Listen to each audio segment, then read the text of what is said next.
1977 పారిశ్రామిక తీర్మానాన్ని మనం పరిశీలించినట్లయితే తొలి కాంగ్రెసేతర ప్రభుత్వం రూపొందించిన పారిశ్రామిక తీర్మానం, జనతా ప్రభుత్వం రూపొందించిన తీర్మానం.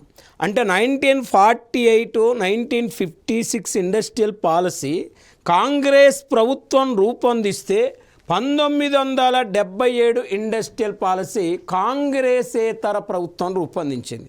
మొరార్జీ దేశాయ్ ప్రభుత్వం రూపొందించిన పారిశ్రామిక తీర్మానం. మన దేశంలో 1952 నుంచి 77 వరకు కాంగ్రెస్ ప్రభుత్వం మన దేశాన్ని పరిపాలించింది.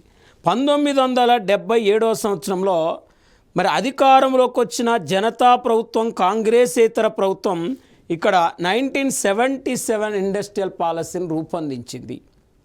మరి 77 పాలసీని రూపొందించింది అని చెప్తున్నాం.